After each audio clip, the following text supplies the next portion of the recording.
బుధవారం వినాయకుడికి ఎంతో ప్రీతికరమైన రోజుగా భావిస్తారు. ఈ రోజున భక్తి శ్రద్ధలతో ఆ గణేశుడికి పూజలు చేయడం వల్ల కోరిన కోరికలు ఎలాంటి ఆటంకాలు లేకుండా నెరవేరుతాయని పండితులు చెబుతున్నారు. అయితే కోరికలు నెరవేరాలంటే ఆ గణనాథుడికి ఇష్టమైన పూలు, పత్రాలు సమర్పిస్తుంటారు భక్తులు. పత్రి, ఫలం, గరిక, చిన్న బెల్లం ముక్క లేదంటే గుప్పెడు గరిక సమర్పించిన ఆ లంబోదరుడు కరుణిస్తాడని నమ్మకం. అయితే వినాయకుడికి పూజ చేసేటప్పుడు 21 పత్రాలను సమర్పించాలని చెబుతారు. అలాంటి వాటిలో దానిమ్మ పూలు కూడా ఉన్నాయి. దానిమ్మ పూలతో వినాయకుడికి పూజ చేస్తే కష్టాలన్నీ తొలగిపోతాయట. బుధవారం రోజు వినాయకుడిని పూజిస్తే జీవితమంతా విజయాలే ఉంటాయని భక్తుల విశ్వాసం. గణనాథుడి అనుగ్రహం కోసం బుధవారం అనేక రకాల పూజలు చేస్తుంటారు చాలామంది భక్తులు.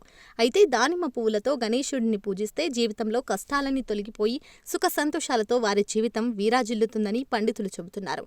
ఇందుకోసం బుధవారం తెల్లవారుజామునే నిద్రలేచి అభ్యంగ స్నానం చేయాలి. ఆ తర్వాత గణనాథుడికి ఎంతో ప్రీతికరమైన దానిమ్మ పూలను తెచ్చుకోవాలి. ఆ లంబోదరుడిని గరిక, దానిమ్మ పూలతో అలంకరించాలి.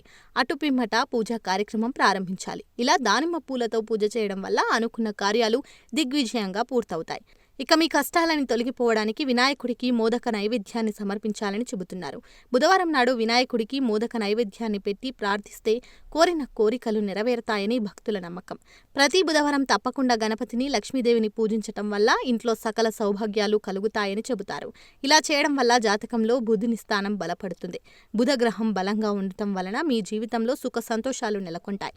బుధవారాలలో గుడికి వెళ్లి గణేశుడికి గరికె గడ్డి, లడ్డూను సమర్పించడం వల్ల గణపతిని సంతోషపరుస్తుంది. విఘ్నాధిపతి ఆశీస్సులు మీకు ఎల్లవేళలా ఉంటాయి.